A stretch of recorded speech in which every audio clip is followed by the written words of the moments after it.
Assalamualaikum warahmatullahi wabarakatuh. Mari klik subscribe di channel ini dan aktifkan tanda loncengnya untuk mendapatkan update pemberitahuan di video berikutnya.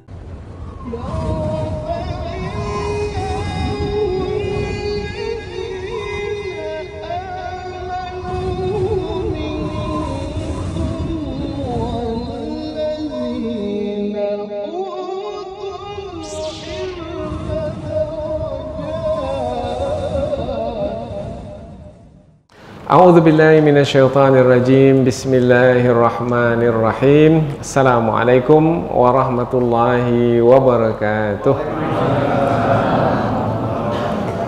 Alhamdulillahirabbil alamin wa bihi nasta'in ala umurid dunya waddin nasta'inuhu wa nastaghfiruh wa na'udzu billahi min shururi anfusina wa min sayyiati a'malina. فمن يهده الله فلا مضل له ومن يضلل فلا هادي له أشهد أن لا إله إلا الله وحده لا شريك له وأشهد أن محمدا عبده ورسوله لا نبي بعده أما بعد. Puji syukur kehadirat Allah Subhanahu wa taala yang masih melimpahkan rahmat dan nikmatnya. Kita bersyukur dengan mengucapkan alhamdulillahirabbil alamin. Kemudian tidak lupa pula bersalawat kepada Rasulullah dengan mengucapkan Allahumma salli ala Sayyidina Muhammad wa ala ali Sayyidina Muhammad, dan bersalam kepada Rasulullah dengan ucapan Assalamualaikum ya Rasulullah. Alhamdulillah kita dapat kembali meneruskan pengajian tafsir ayat-ayat suci Al-Quran yang insyaAllah kita akan teruskan kepada ayat yang ke-53, 54, 55 dan 56 dari surah Taha, yaitu masih lagi menerangkan tentang kisah Nabi Musa alaihi salam yang diperintahkan oleh Allah untuk menyampaikan kebenaran kepada Fir'aun. Fir'aun yaitu raja atau pemimpin utama yang menguasai, yang berkuasa di negeri Mesir. Allah Subhanahu wa taala memerintahkan Nabi Musa untuk pergi kepada Fir'aun menyampaikan kebenaran karena Fir'aun telah melampaui batas. Perbuatan Fir'aun yang melampaui batas yaitu menyatakan atau menetapkan dirinya sebagai Tuhan. Kemudian melakukan apa saja sekehendak hatinya sehingga menzalimi orang lain. Bukan hanya menzalimi penduduk negeri Mesir dari kaum tempatan negeri Mesir, tetapi menzalimi Bani Israel yang juga bersama dengan mereka mendiami negeri Mesir. Bahkan Fir'aun mempekerjakan Bani Israel di negeri Mesir. Yang laki-laki dipekerjakan dengan pekerjaan yang berat, kemudian yang wanita dipekerjakan untuk memuaskan hawa nafsu Fir'aun dan pengikut-pengikutnya.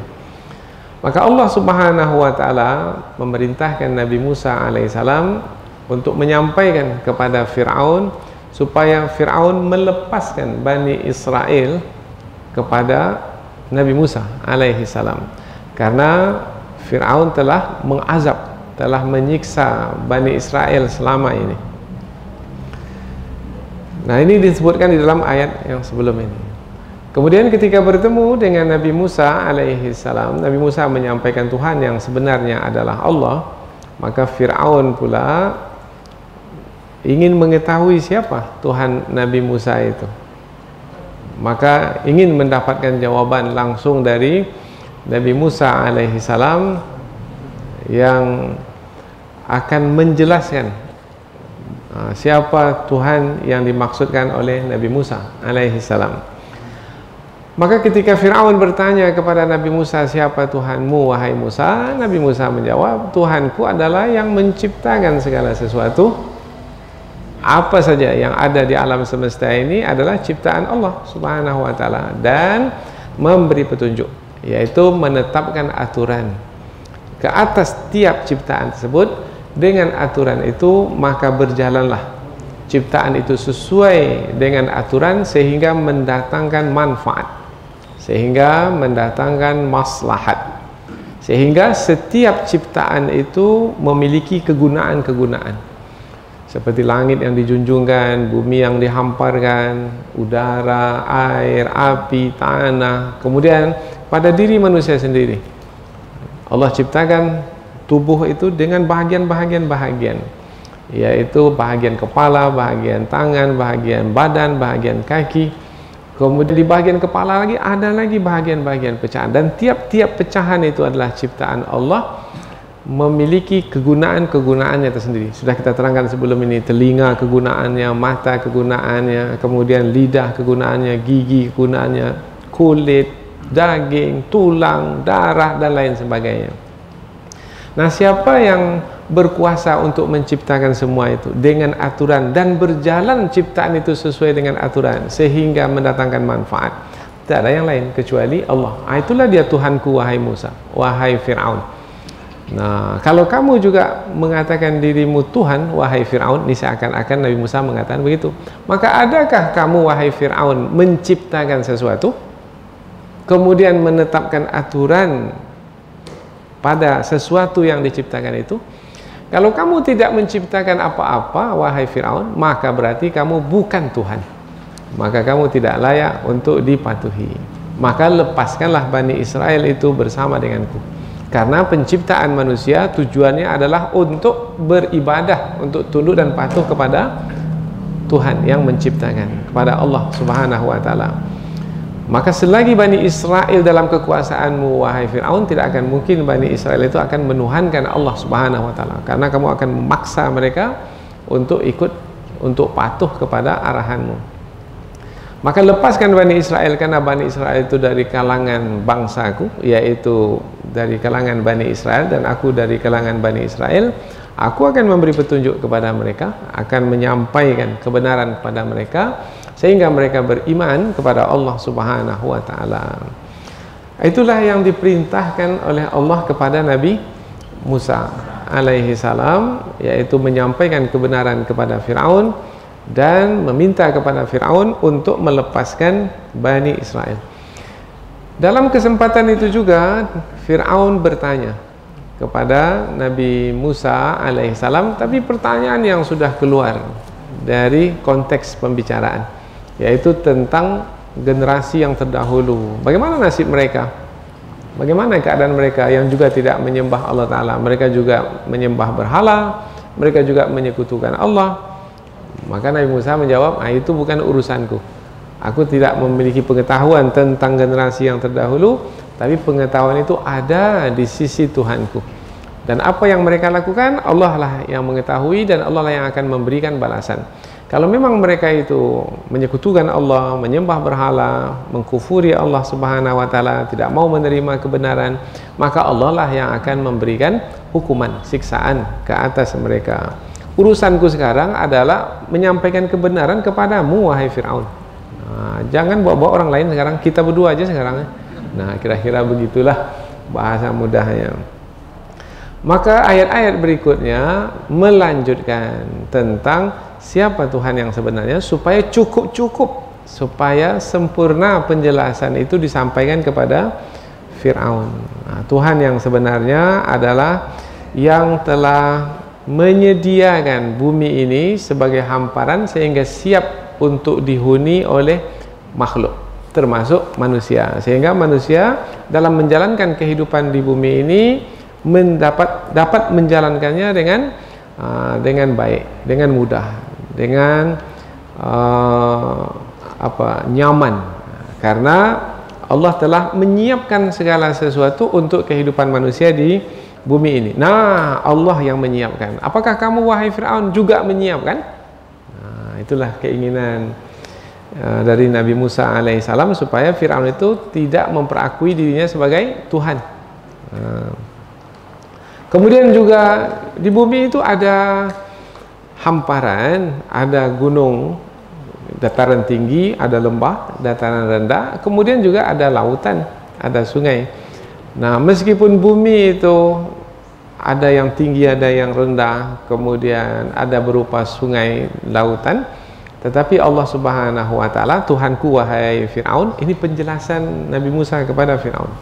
Menambah lagi penjelasan tentang Allah Subhanahu wa taala sebagai Tuhan, yaitu yang membuat jalan, baik itu di pegunungan atau di lembah atau di laut, yang jalan itu ditempuh oleh manusia supaya manusia sampai ke tujuan untuk mendapatkan apa yang mereka inginkan untuk memenuhi keperluan hidup mereka. Umpamanya membawa barang dari satu pulau ke pulau lain, maka jalan yang ditempuh jalan apa? Jalan laut. Sampai hari ini jalan laut. Kemudian gunung umpamanya, ada jalan di gunung itu. Nah, tetapi tidaklah seperti jalan di hamparan yang datar. Nah, yaitu jalan di sela-sela tepi gunung itu, sehingga sampai ke bahagian belakang gunung, bahkan sampai ke puncak gunung sekalipun. Nah, yang membuat jalan-jalan di hamparan bumi ini secara keseluruhan adalah Allah Subhanahu wa taala, sehingga manusia dapat sampai ke tujuan mereka dengan mudah. Kemudian Allah juga, Tuhanku wahai Fir'aun. Ini penjelasan Nabi Musa ini panjang, nanti kita akan bahas secara terperinci dari ayat. Tuhanku adalah yang menurunkan air dari langit. Nah, yang dimasukkan itu adalah air hujan, membasahi bumi, yang dengan air tersebut maka tumbuhlah tanam-tanaman. Nah, itu yang menurunkannya adalah Tuhanku wahai Fir'aun. Kamu bisa tak menurunkan air dari langit wahai Fir'aun? Kalau kamu tak bisa, maka jangan kamu mengaku Tuhan. Nah, kira-kira begitulah bahasa mudah. Dengan tumbuhnya tanam-tanaman disebabkan karena air yang diturunkan dari langit, maka tanam-tanaman itu bisa disaksikan oleh manusia dengan bermacam-macam jenisnya, bentuknya. Berarti tidaklah susah untuk memahami siapa Tuhan yang sebenarnya, kalau mau berpikir, kalau mau menggunakan akal pikiran. Kemudian disebutkan juga ini dalam penyampaian kepada Fir'aun, tanam-tanaman yang tumbuh disebabkan karena air yang diturunkan ke bumi itu adalah makanan bagi manusia dan juga makanan bagi binatang ternak. Dan Allah memerintahkan manusia untuk makan, silakan makan dari tanam-tanaman yang tumbuh itu. Kemudian silakan gembalakan binatang ternak sehingga memakan tanam-tanaman yang tumbuh itu. Nah, kesemua itu mestilah difahami. Yang menurunkan air dan menumbuhkan tanam-tanaman itu sehingga memberikan kehidupan itu adalah Allah Subhanahu wa taala. Dan kamu wahai Fir'aun tidak. Berarti kamu tidak memberikan kehidupan kepada manusia. Bahkan kamu menghancurkan kehidupan manusia dengan kezalimanmu itu. Maka itu adalah sebagai tanda kekuasaan Allah Subhanahu wa taala bagi orang yang menggunakan akal fikiran. Seakan-akan Nabi Musa berkata, kalau kamu menggunakan akal fikiranmu wahai Fir'aun, maka pasti kamu akan menuhankan Allah Subhanahu wa taala yang menciptakan alam semesta ini. Nah, begitu mudah ya, jelas ya, terang ya. Rasanya untuk orang awam pun bisa paham ya. Kita lah yang mendengar nih penyampaian seperti itu. Tak sekolah rendah pun paham kita itu. Maka kalau sekaliber Fir'aun tak juga faham, berarti Fir'aun itu bukan karena tak faham, berarti Fir'aun itu angkuh, sombong. Karena keangkuhan dan kesombongan itulah maka ia menolak kebenaran. Sama seperti iblis dahulu. Iblis tahu tidak yang memerintahkannya untuk bersujud kepada Nabi Adam itu adalah Allah? Tahu betul. Jadi mengapa iblis itu tetap juga menolak untuk tidak bersujud kepada Nabi Adam? Keangkuhan, kesombongan. Kemudian di dalam pembahasan nanti juga diterangkan tentang ayat yang berkaitan dengan penciptaan manusia. Seakan-akan Nabi Musa mengatakan kepada Fir'aun, wahai Fir'aun, kita ini tak lama hidup, kita ini berasal dari tanah. Kemudian kalau mati nanti kita kembali ke tanah. Tetapi ingat, perjalanan hidup kita tidak berakhir di tanah, mati, tidak. Dari tanah itu juga nanti kita akan dikembalikan. Bermakna Nabi Musa menerangkan bahwasanya di sana ada kehidupan setelah kehidupan di dunia ini. Setelah begitu terang, begitu jelas, sampai kepada mukjizat-mukjizat yang banyak diperlihatkan kepada Fir'aun, apakah Fir'aun itu mau menerima kebenaran? Ujung ayat, ujung pembahasan kita pada pertemuan ini adalah fakazzaba wa aba. Fir'aun itu mendustakan kebenaran dan enggan untuk menerimanya. Inilah dia sebagai pengantar dari 4 ayat yang akan kita pelajari.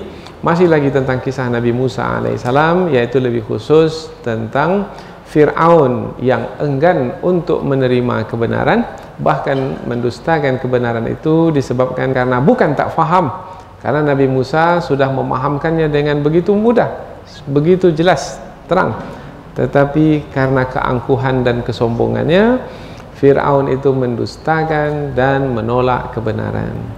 Maka pada hari ini kalau kita perhatikan juga, siapa saja yang menolak kebenaran pada hari ini, telitilah, dalamilah, pasti akan mendapatkan kesimpulan yang sama, yaitu karena keangkuhan dan kesombongan.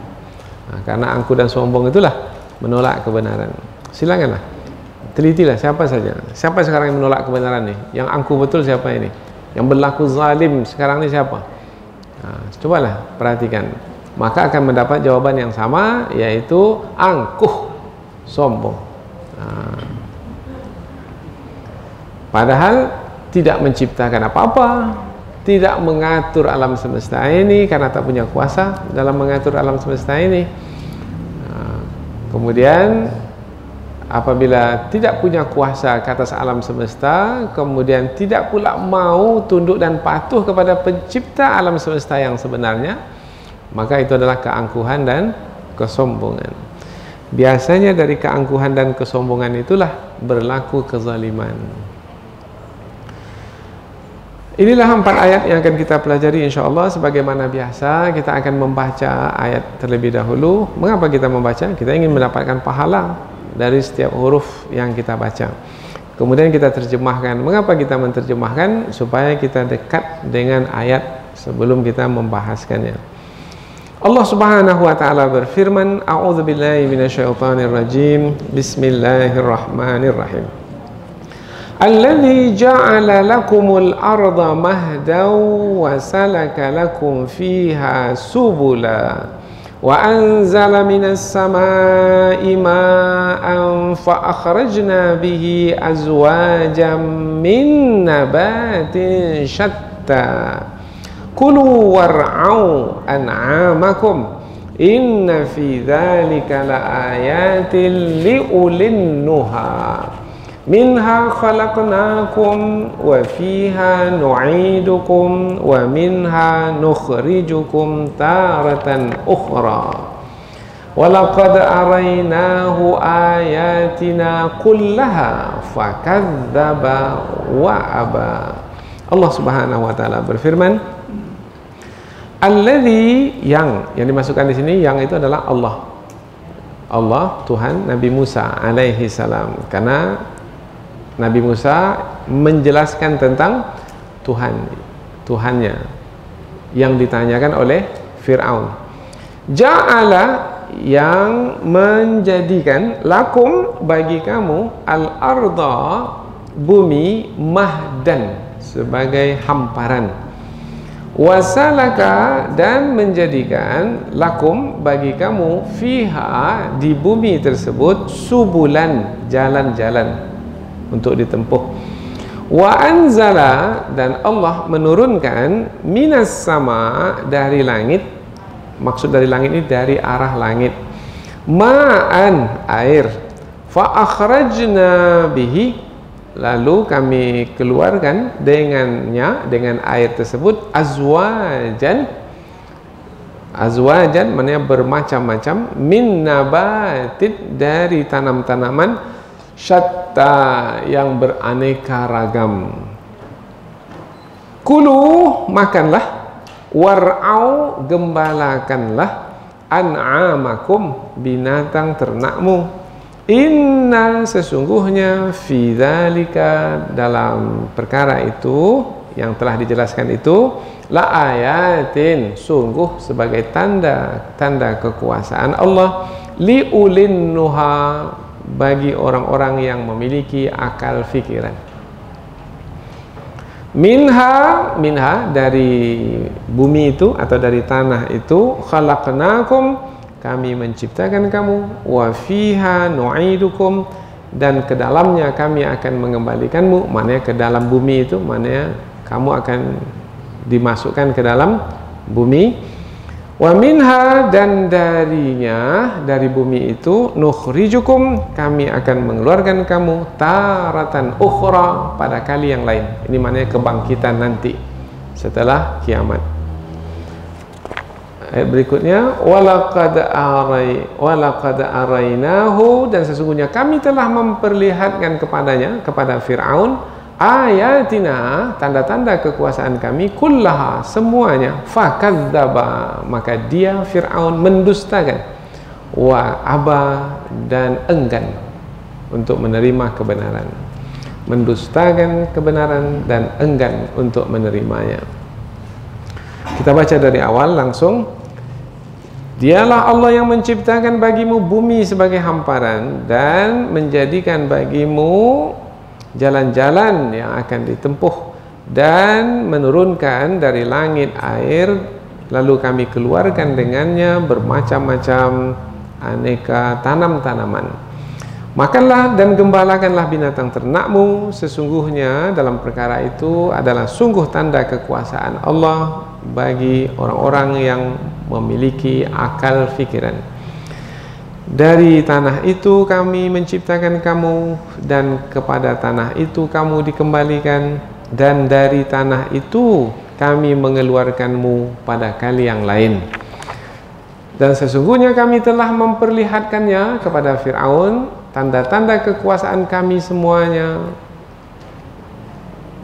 lalu ia mendustakan kebenaran dan enggan untuk menerimanya. Jadi 4 ayat yang kita pelajari ini masih lagi menerangkan tentang kisah Nabi Musa alaihi salam yang diperintahkan oleh Allah untuk menyampaikan kebenaran kepada Fir'aun, dan telah bertemu dengan Fir'aun.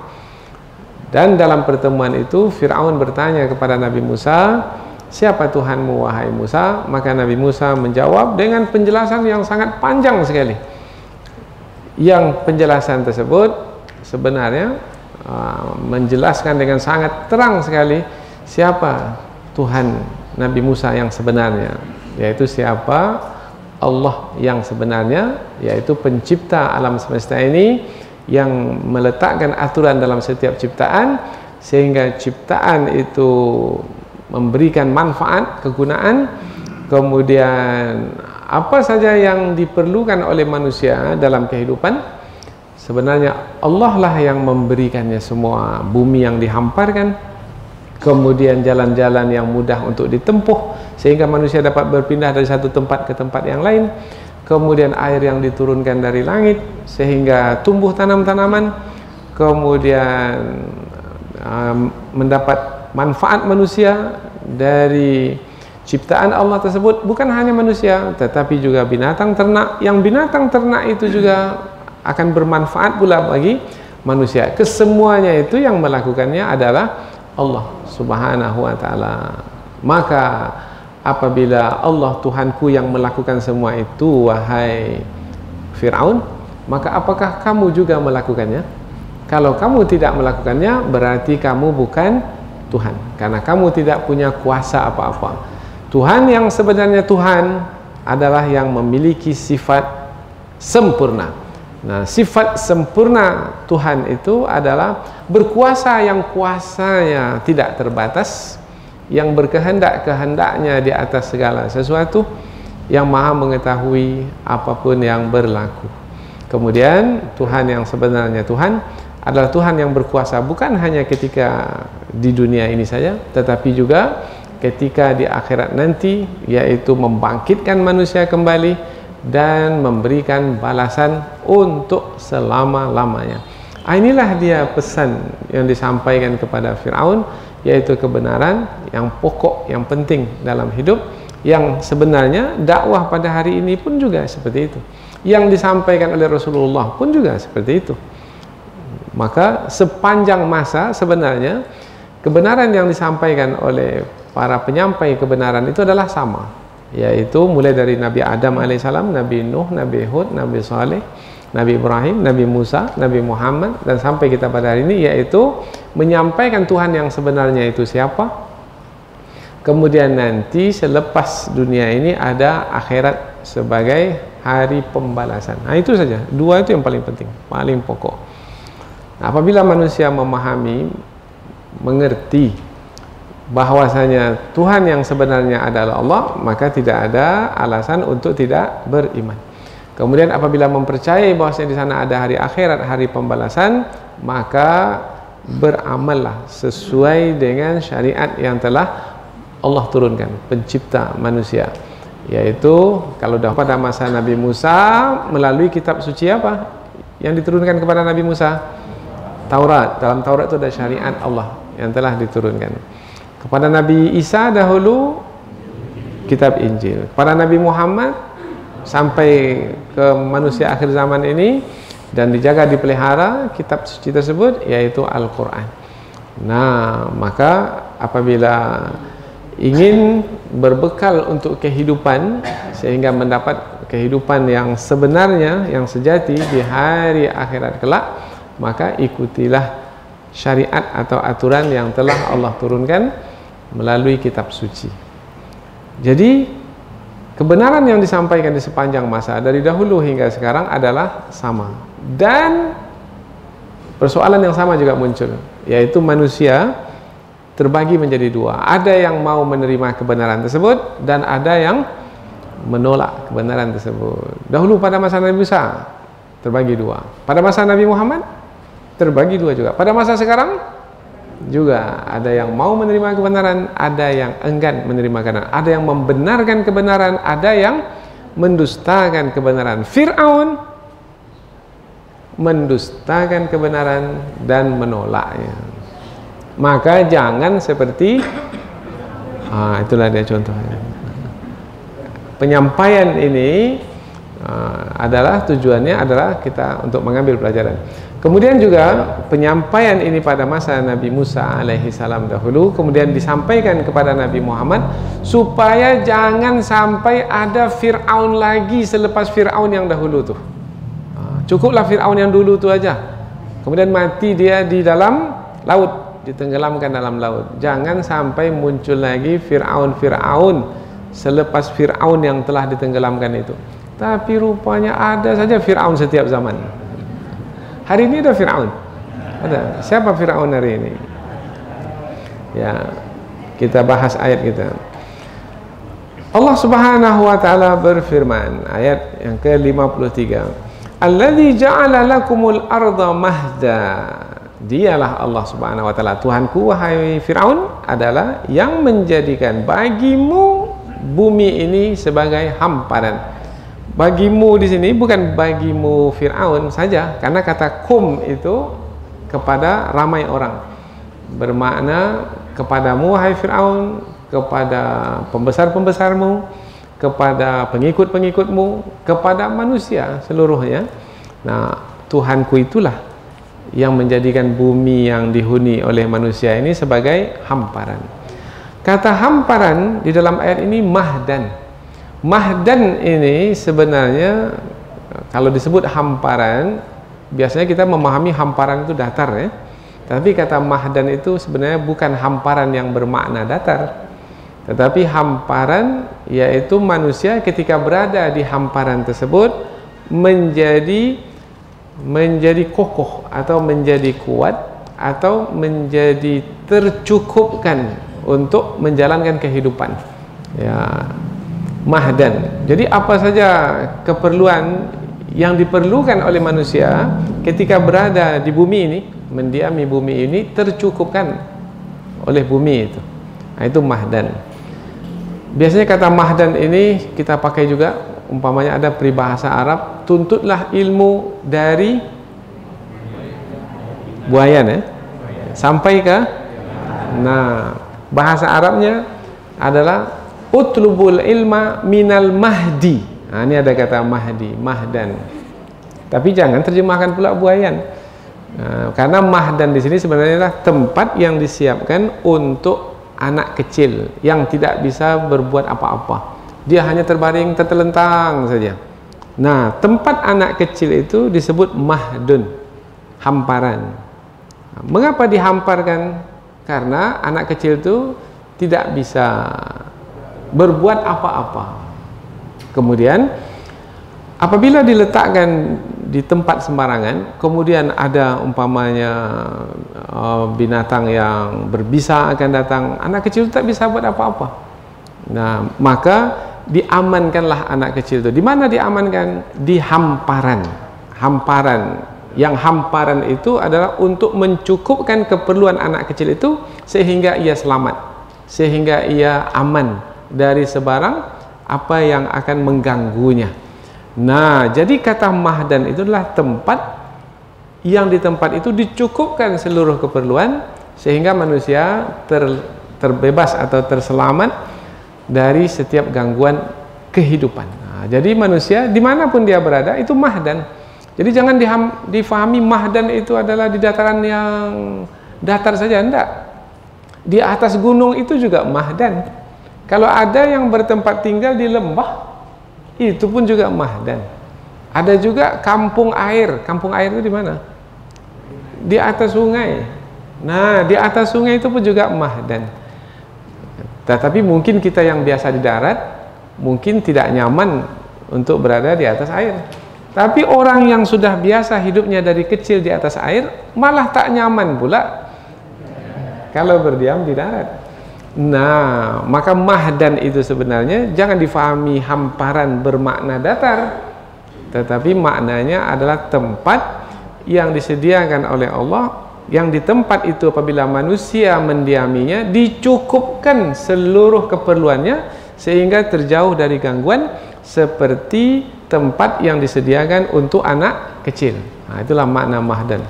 Jadi panjang penjelasannya, tapi ketika diterjemahkan ke bahasa Indonesia, mahdan jadi buayan.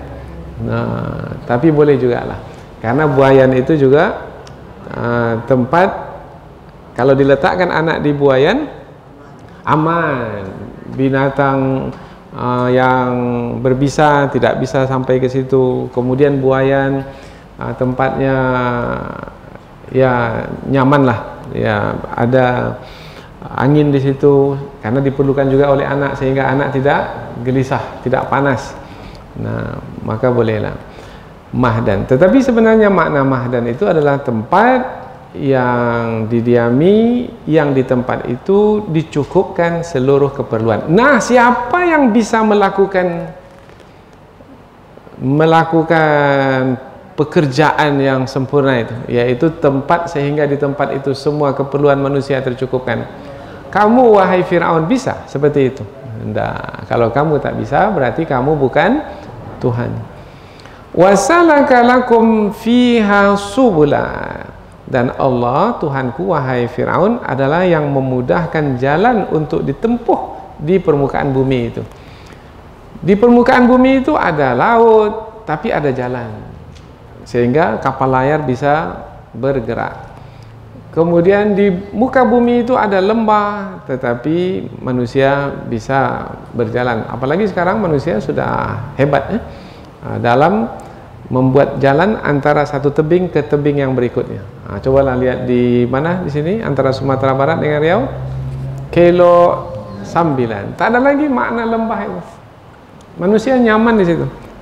Ada merasa apa turun ke bawah? Enggak, nyaman saja manusia. Bahkan ketika manusia mendaki atau menuruni gunung, seperti di kilo berapa tuh? Hampir 44 belokan. Manusia dapat menjalani. Jadi tak ada lagi makna gunung yang tinggi itu sehingga terhalang dari pergi ke seberang gunung, tidak. Karena Allah telah memudahkan manusia untuk berjalan dimanapun perjalanan di muka bumi. Nah, maka sebenarnya itu adalah karunia, pemberian dari Allah Subhanahu wa taala. Maka hendaknya bersyukur kepada Allah, beriman kepada Allah. Dan satu lagi, wa anzala minas sama'i ma'an, dan Tuhanku wahai Fir'aun adalah yang menurunkan air dari langit. Maknanya bukan turun dari langit, langit itu menetes, tidak, bukan begitu maknanya. Maknanya turun dari arah langit. Nah, turun dari arah langit. Dari arah langit karena air yang turun itu, air hujan yang turun itu adalah dari penguapan di bumi. Air laut menguap, air sungai menguap, yang tergenang di bumi itu menguap, naik ke atas, kemudian bergumpal menjadi awan, kemudian ditolak oleh angin, kemudian sampai masanya ada tekanan di atas sana, dan turunlah hujan. Jadi air itu turun bukan dari langit, tapi dari bawah langit, dari angkasa. Maka yang dimasukkan minas sama dari langit itu adalah dari arah langit, ma'an. Dan air yang turun dari arah langit itu apa rasanya? Tawar atau masin? Tawar. Yang menguap kalau dari laut, air laut itu rasanya bagaimana? Masin. Air masin menguap, 2/3 dari bumi ini adalah air masin, air laut. Nah, karena penguapan laut itulah maka bergumpal awan. Kalau dari sungai Kampar yang kecil ini aja tak banyak awan itu terjadi. Maka kalaupun turun hujan sedikit sekali. Lalu hujan yang lebat itu dari mana datangnya? Dari penguapan air laut. Menguap air laut yang masin itu, kemudian bergumpal menjadi awan, kemudian turun lagi tetap masin atau sudah berubah menjadi tawar? Sudah berubah. Siapa yang merubahnya di atas sana? Fir'aun bisa? Tak bisa. Mengapa diturunkan rasanya tawar? Karena yang tawar itu diperlukan untuk kehidupan. Kalau air masin yang turun, bagaimana padi-padi yang di sawah itu? Bagaimana tanaman-tanaman yang tumbuh? Mati. Tanaman kalau disirami dengan air masin, tak akan mungkin ia bisa hidup. Nah, bermakna siapa yang memberikan kehidupan dengan turunnya air hujan itu? Allah Subhanahu wa ta'ala. Itulah Tuhanku wahai Fir'aun. Kamu faham tak Fir'aun? Kira-kira begitulah bahasa orang awam. Ya. Fa akhrajna bihi azwaja, dan kami keluarkan dengannya, dengan sebab air itu, azwajan. Azwajan ini maknanya bermacam-macam. Bermacam-macam min nabatin, dari tanam-tanaman. Nabat bukan satu tanaman. Ada tanaman yang pendek umur, ada yang panjang umur, ada yang menjalar, ada yang berpohon, berranting, berdaun, macam-macam.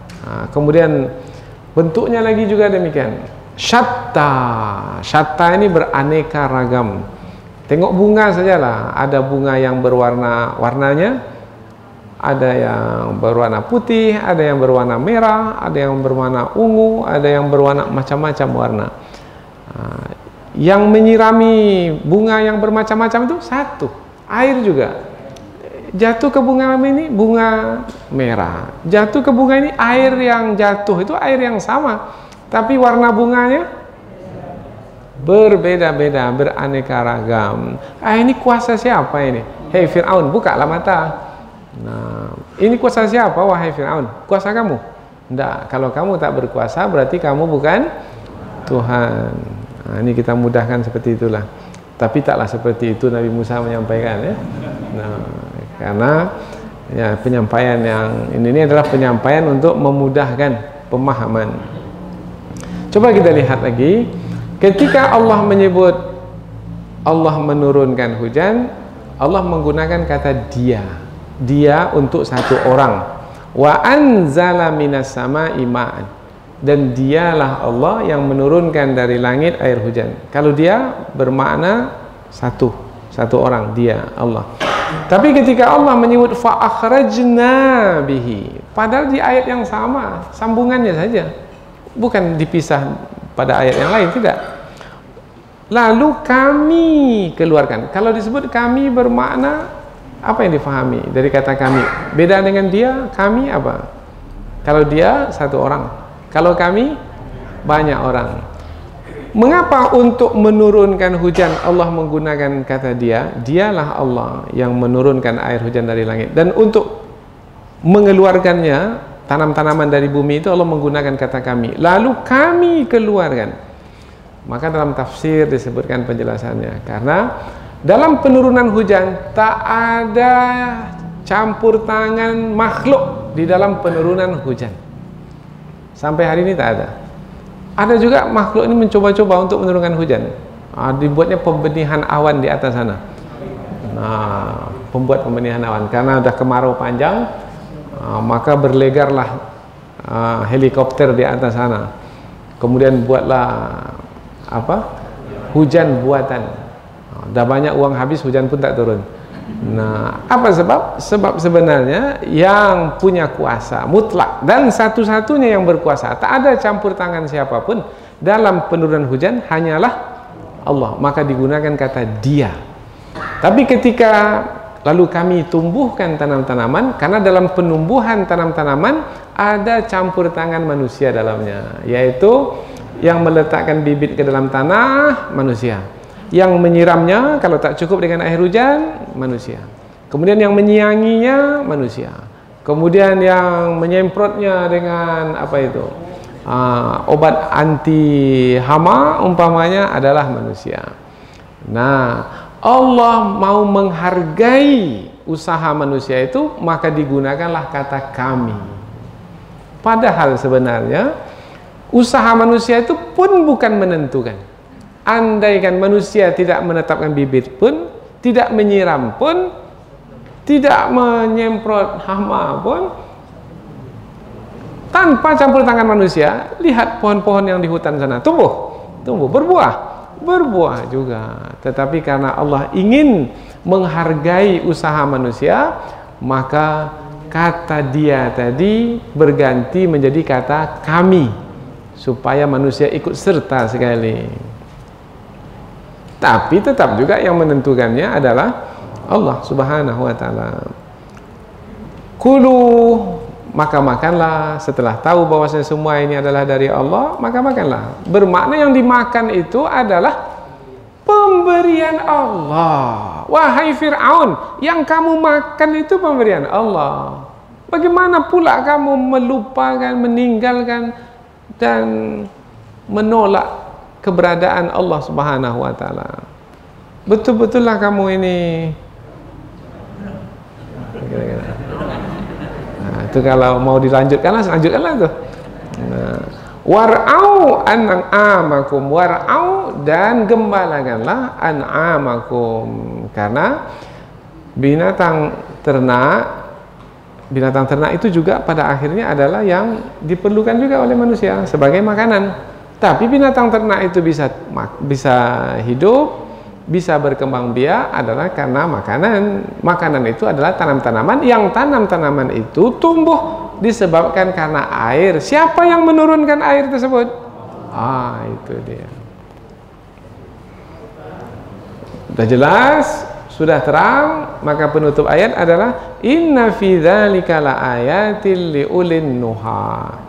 Sesungguhnya pada yang sedemikian itu, yang telah dijelaskan itu adalah tanda-tanda kekuasaan, tanda-tanda kekuasaan Allah, Tuhan yang sebenarnya Tuhan, bagi orang-orang yang menggunakan akal fikiran.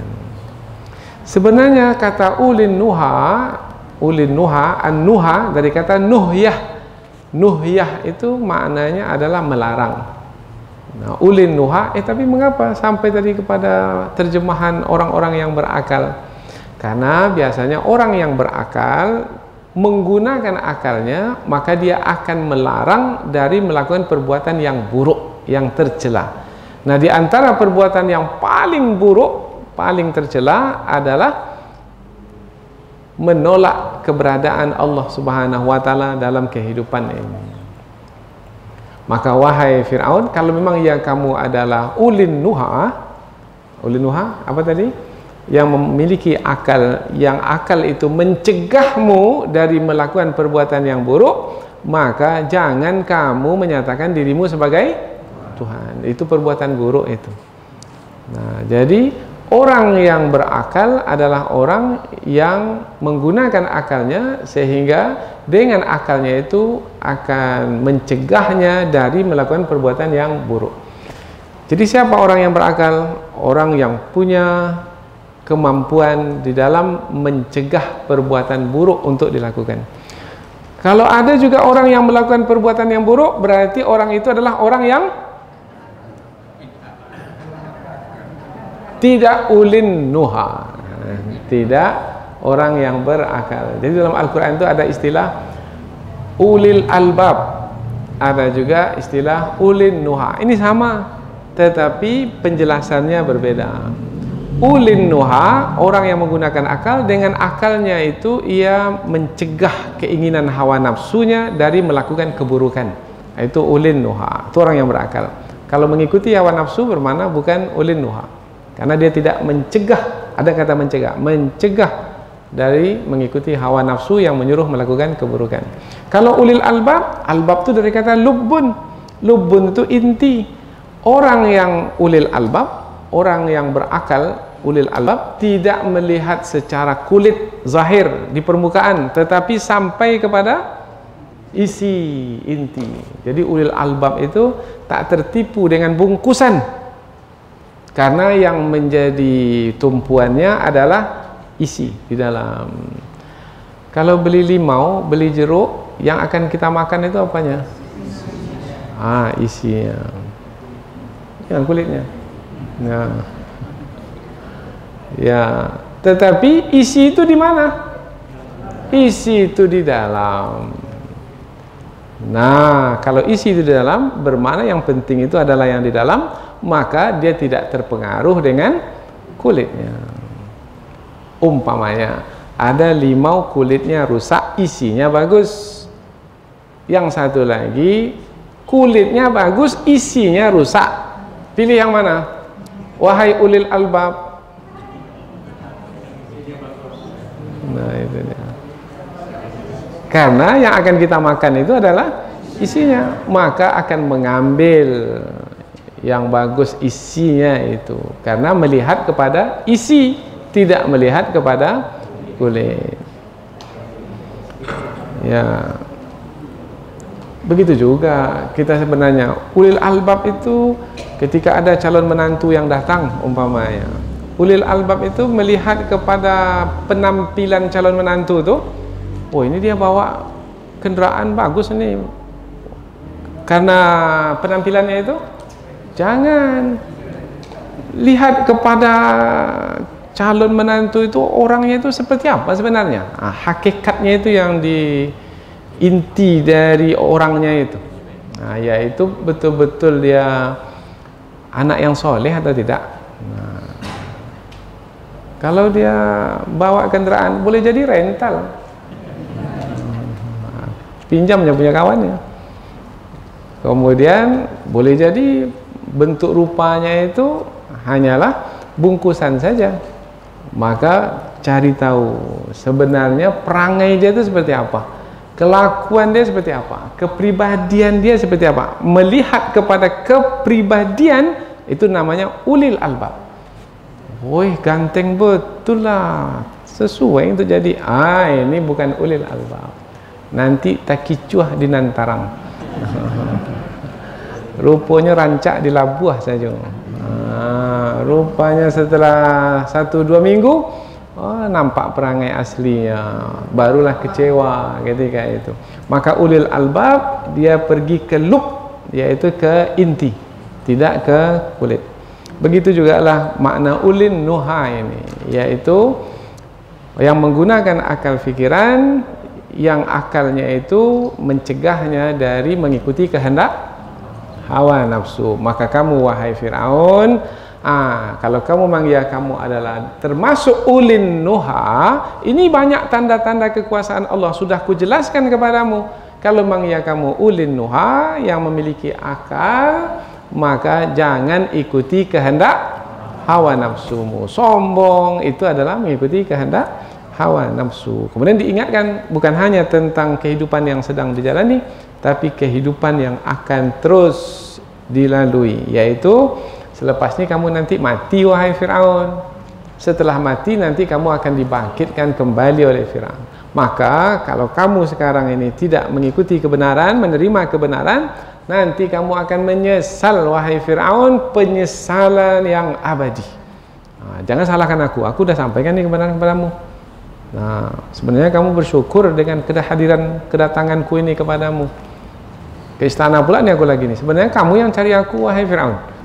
Tapi sekarang aku pula nih yang pergi menjumpai kamu. Kira-kira begitulah bahasa sekarang. Dari Lubuk Sakat datang sini. Minha khalaqnakum, dari tanah kami menciptakan kamu. Wa fiha nu'idukum, dan ke tanah kami mengembalikan kamu. Wa minha nukhrijukum, dan dari tanah itu kami keluarkan kamu taratan ukhra, sekali lagi. Ini menerangkan 3 tahapan perjalanan hidup manusia, yaitu mulai dari asal penciptaan dari tanah.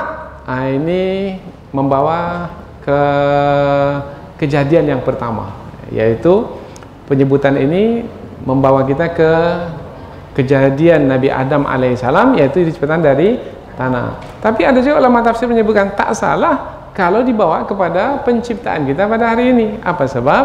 Sebab meskipun kita pada hari ini dari ayah dan ibu, ada ayah ada ibu, tidak seperti Nabi Adam dahulu, tapi dari ayah itu ada air, dari ibu itu juga ada air, kemudian air itu menyatu, dan air dari ayah, air ibu itu, air mani, itu adalah dari saripati makanan. Saripati makanan itu dari mana? Dari tanaman yang dimakan, dari binatang ternak, yang binatang ternak itu juga dari tanaman yang dimakannya. Kemudian tanaman itu dari mana? Dari bumi. Oh, bermakna juga sebenarnya kalau diusut-usut, diteruskan, rupanya juga memang dari tanah. Meskipun selepas Nabi Adam manusia dari air, dari nutfah. Wa fiha nu'idukum, dan kepada tanah itu kamu dikembalikan. Ketika manusia dikuburkan kembali ke dalam bumi, kemudian dibiarkan berapa lama, manusia itu kembali hancur dimakan tanah. Artinya, kalau kita mengatakan ibu, negeri ini kita sebut sebagai ibu apa? Ibu pertiwi.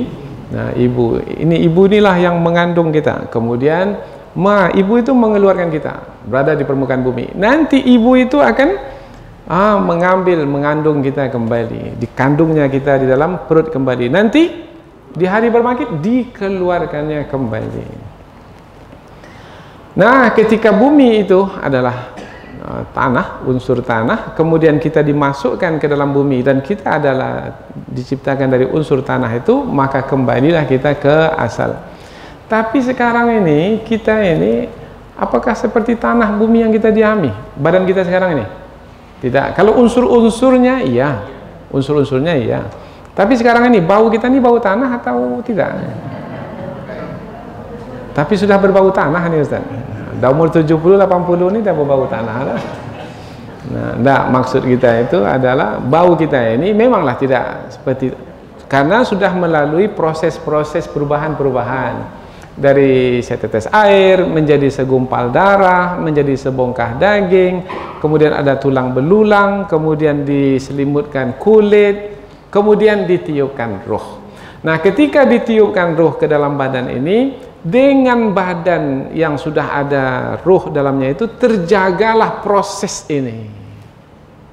Proses yang tadi dari setetes air, segumpal darah, sebongkah daging, kemudian ditiupkan roh. Dengan peniupan roh, ada roh dalam badan, terjagalah proses badan yang berubah-ubah ini.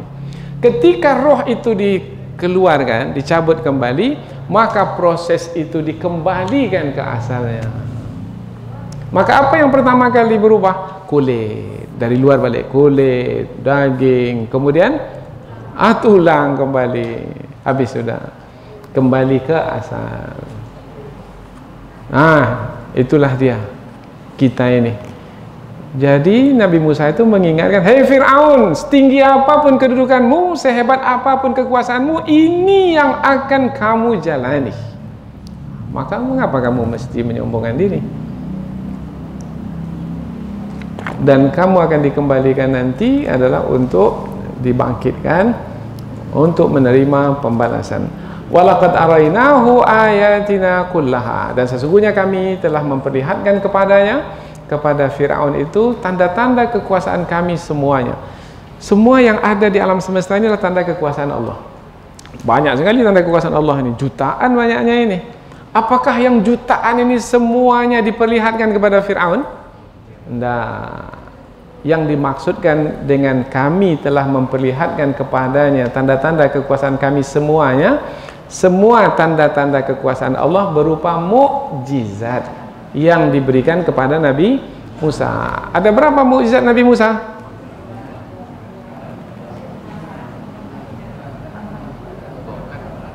Sesungguhnya kami telah memberikan kepada Nabi Musa 9 ayat. Ada 9 mukjizat, yaitu tanda kekuasaan Allah yang besar-besar. Pada Nabi Musa mukjizat diperlihatkan kepada Fir'aun. Ke-9-nya itu diperlihatkan kepada Fir'aun, sehingga tidak ada alasan bagi Fir'aun untuk tidak memperakui Nabi Musa sebagai Rasul, karena mukjizat itulah sebagai bukti kerasulannya seorang Rasul. Nabi Muhammad juga punya mukjizat. Nabi Musa punya 9 mukjizat. Apa mukjizat Nabi Musa? Yang pertama, tongkat. Yang kedua apa? Tangan. Kemudian apa lagi?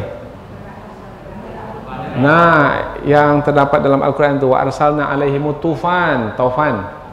Kemudian apa lagi? Wal jarad, belalang yang turun dari langit kemudian memakan tanaman. Apa lagi? Wal kummal, kutu. Kemudian apa lagi? Wal dhafadi', kata.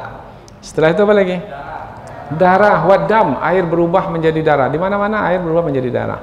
Kemudian apa lagi?